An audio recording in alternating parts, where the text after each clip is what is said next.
As I ride through Kandahar City's Subdistrict 9, I see a naked, dust-covered kid playing along the road. When he picks up a large rock and hurls it at the truck, I wonder aloud, who lets their kid run around naked throwing rocks? What kind of place is this? So writes Major Reverend George Tiger, a Unitarian Universalist who serves as a chaplain in the United States Army, reflecting on his experience in Afghanistan. He continues, "It is easy to become cynical, even contemptuous, of those kids who throw rocks. However, we must not allow our anger to numb our compassion. If our entire world, from our first breaths, was defined by poverty, war, death, dirt, and dust, how would we perceive the world around us? Maybe rock throwing would not seem so strange. My son," Major Reverend Tiger says, "has grown up seeing men in uniform as the good guys, not a threat. When his bunny rabbit died, he cried for a day and buried it in the backyard. That is as close to death as he has ever been. He takes a hot bath every night. His world is secure, reliable, and good. He is happy, safe, and loved. That kid with the rock has never known the world my son takes for granted. His world is dangerous, uncertain, and rough. Still, he knows how to throw rocks, so that is what he does. Understanding this, my response is compassion. Compassion for a child who seeks to hurt me, a child who is no less a child of God than my own son. I cannot change his world, but I must try to understand it. Otherwise," Tiger concludes, "a kid with a rock is just one more kind of enemy, instead of the person he really is. A kid who, like my own son, only wants to be happy, safe, and loved."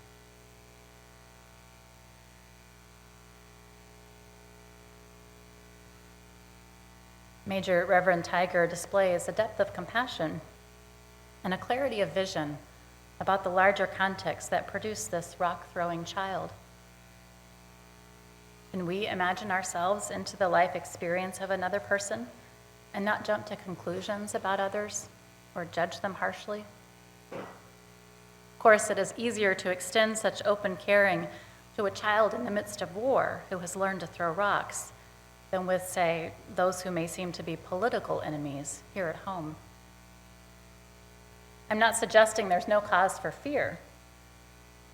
While a child in a war-torn country can do little damage by throwing rocks, political leaders in our country, the world's only superpower, can do plenty of harm, both at home and abroad, with all of the metaphorical rocks they throw. Our children are watching how all of us are acting during this unusually divisive time in our nation's history. We adults must fix this. And we cannot do it if we allow ourselves to be baited into the same kind of reactivity and anger that is being delivered to us. Equally challenging for me is that we cannot fix it by simply avoiding political subjects. I have to admit I was quite tempted to do just that over the holidays.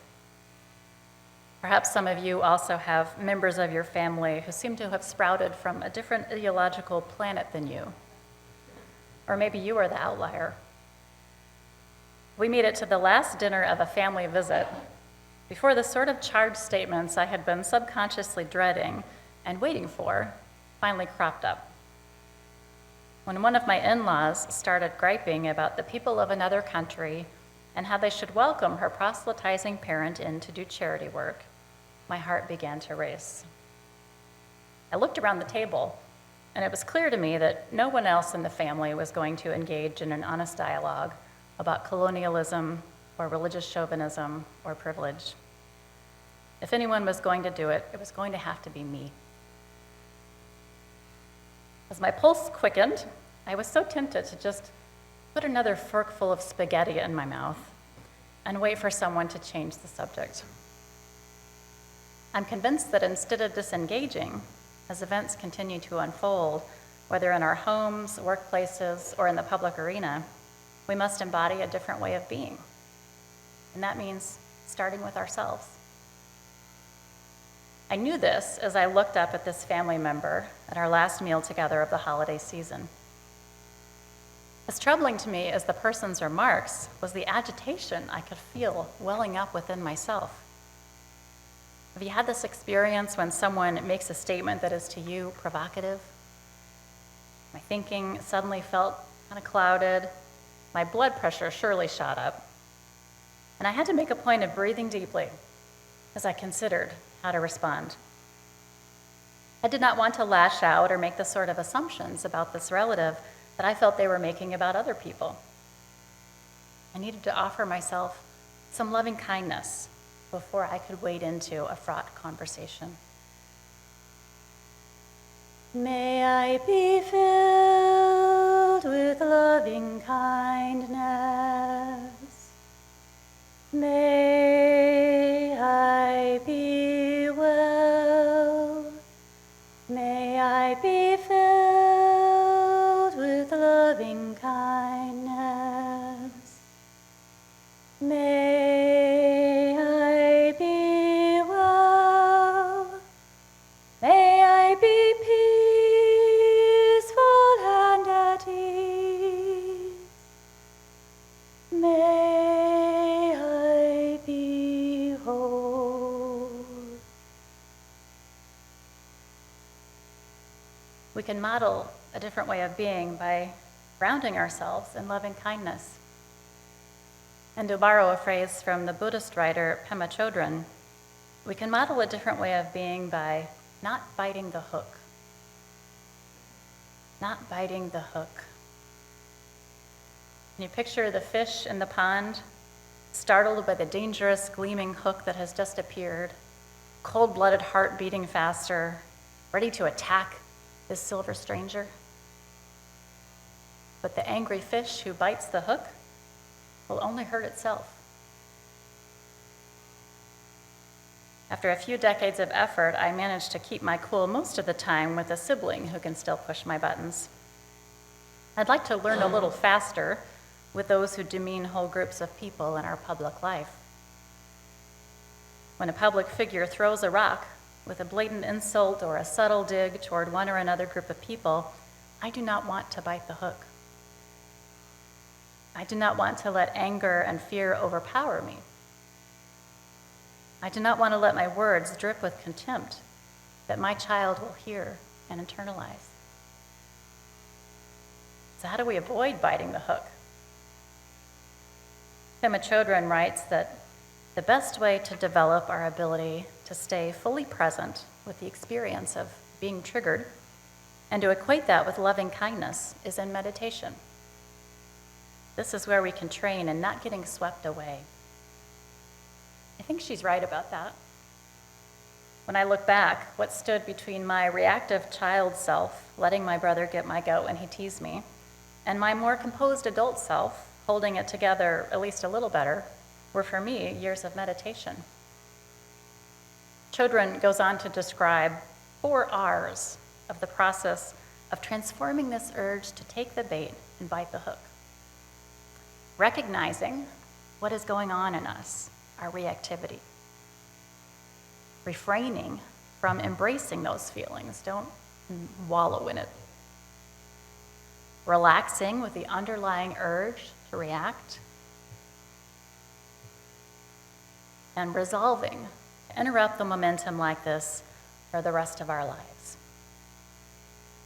And for myself, I have added a 5th R when I recognize the reward that I get from distancing myself from my habitual response. I get to keep the energy that I would have expended thrashing on the hook, and that energy could be channeled in a more productive way. So for me, the 5th R is rechanneling that energy to other better uses. And we don't have to take up meditation to practice these 5 R's. We can use them whenever we feel ourselves starting to get triggered.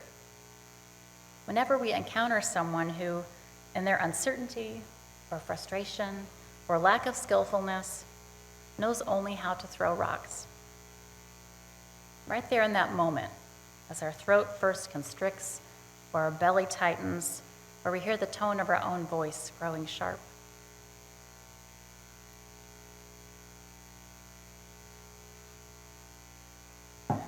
So back to my family over the holidays, a family member who made their dinner table complaint about the cultural deficiencies of a people who didn't welcome an American to come in and feed hungry kids with the goal of proselytizing and saving their souls. Did I remember any of this not biting the hook stuff then? Not really. Did I do any of it? Maybe a little bit. I did recognize my own triggeriness and showed myself some gentleness as I breathed deeply and looked into the faces of other family members who I expected to be as taken aback as I was.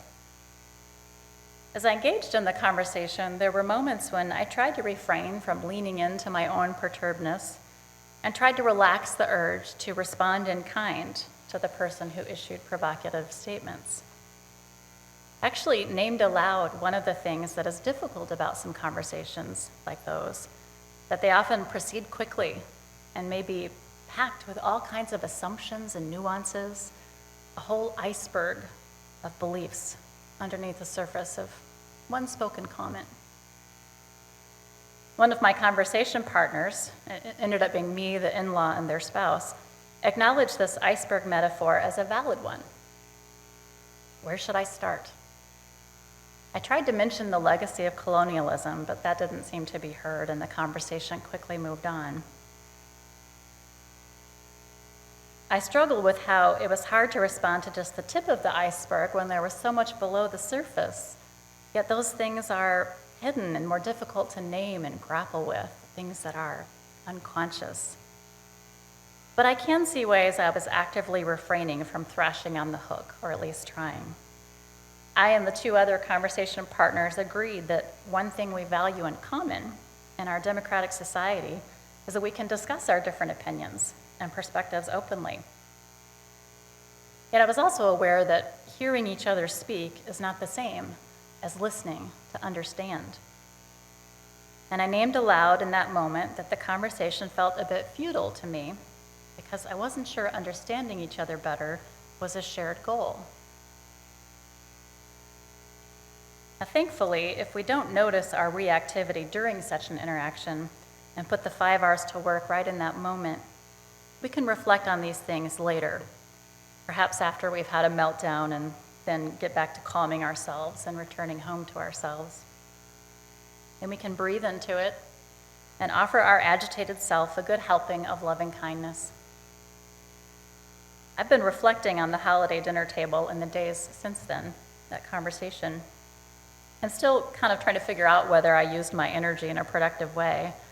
But I do resolve to engage when it appears that there could be some genuine exchange that moves beyond each person throwing out hooks to the other and biting the hooks that the other has thrown. When we are well, when we are whole, when we conserve our energy for useful responses, we are in a better position to do something about that which troubles us, like registering people to vote, or working to end gun violence, or whatever it is that moves you to action. By keeping ourselves centered and focused, we can also teach young people how to be an active citizen so that we can steer our nation back toward a more civil form of discourse that can actually solve problems. A way of being together that embodies shared identity and common purpose, where other people are not divided up into categories of friends and foes, people like me and scary others, but where each person is seen whole and brought into our circle of loving kindness, even those who trigger us, perhaps especially those who trigger us. Whoever that may be for you, in your personal life or our shared life as a country, I invite you now to picture someone who pushes your buttons. Let us bring those triggery people into our awareness right now. and recognizing that they may often be acting out a state of anxiety and fear themselves, let us wish them well and whole. May you be filled with loving kindness. May you be well. May you be filled with loving kindness. May you be well. May you be peaceful and at ease. May you be whole. This is one of the hardest things we can do, and maybe one of the most powerful. Now, offering loving kindness to others need not mean accepting abuse of any kind. If someone is treating us poorly, they're not living up to their best self. Not only do we deserve better, but we can also help them by not accepting this from them. Here in this church, by calling them back into covenant, or in our school or workplace or community, by holding them accountable. We must be genuine in our care for others, but saying no to harmful behavior is a real way of loving both others and ourselves and those who may be harmed. And so we offer to all, may you be filled with loving kindness. Another familiar type of discussion, at least in my family, occurred during my recent family time. I wonder if you have these kind of conversations too. This was the debriefing after the charged conversation, after some part of the family went home, when we wring our hands and try to understand why people do what they do and believe what they believe and say the things they say. Often at these times I ask, how could I and my sibling, raised by the same parents in the same environment, have turned out with such different worldviews? It's a puzzle. Another family member, with his permission, I'll call him William, is haunted by the perennial question of why people do things that don't seem to him to make sense, even subscribing to ideas that are against their own apparent self-interest. As we hashed it out over the holidays, over the leftovers, a few of my family members came to the conclusion that most people are doing the best they know how. And there's always a logic to others' choices, even if I can't see it at that moment. Like the rock-throwing child in Kandahar, we all want to be happy, safe, and loved. When I remember this, I find it easier to offer goodwill to everyone, including those who see the world very differently than I do. May we be filled with loving kindness. May we be well. May we be filled with loving kindness. May we be well. May we be peaceful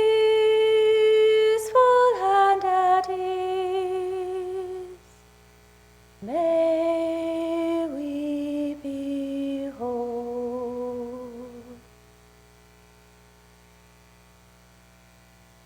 Parker Palmer, the Quaker writer and sociologist, offers a helpful framework for how to move beyond all that might separate us and try to live more into this we. To bridge the political divide that has become entrenched in our nation, he says, we need to stop thinking in terms of us and them and recognize that the divide itself is a shared problem. There are actually issues on which broad social consensus exists, but we don't hear much about those ideas. Instead, we've been taught to demonize people whose life experience and worldviews are different than our own. In other words, we've been conditioned to bite every hook. To move past this, Palmer says, we must learn to rest in the tension of the different points of view that we and others hold. We need to be able to be in direct conversation with people whose views differ from ours, and to come to such conversations, not with the goal of winning them over to our understanding, nice as that might be, but first and foremost, of being in right relationship with them. Palmer describes a stance of respecting the other person and being genuinely interested in why they think as they do. What about that person's life experience led them to their understanding? I'm going to try this out quite explicitly the next time I have one of these charged conversations with my in-law. I really would like to understand. I don't. I'd like to. Bringing such open curiosity doesn't mean you have to agree with what you hear. But genuine dialogue is only possible if we respect each other. If we've been practicing loving kindness, both for ourselves and for others, we'll be better able to hold the tension in such conversations. And we may be more grounded for those moments when it's necessary to tell another person that they have said something that deeply troubles us. I was thinking about how this fits into our community scene here in Fort Worth, and this morning I opened the paper to a front page article about our new police chief, Chief Krause, and I found myself actually really encouraged by his emphasis on rebuilding trust and relationships of respect between the police force and the communities that they serve, really neighborhood by neighborhood. Chief Krause seems ready to listen to the community and to be listening for genuine understanding. I hope that proves to be true over time. What is the biggest division in America today? Palmer makes the case that it is not between black and blue, or red and blue, or left and right, but, quote, between people who are completely cynical about our whole political process and their role in it, and those who maintain hope for democracy and for the possibility of being a good citizen. He says that our discussions with others are most likely to be productive if we engage with people who fall in that second category, those who still believe in the potential of our democracy and are willing to work at it. Palmer also emphasized that one of our greatest points of influence is our children, who are keenly paying attention to us.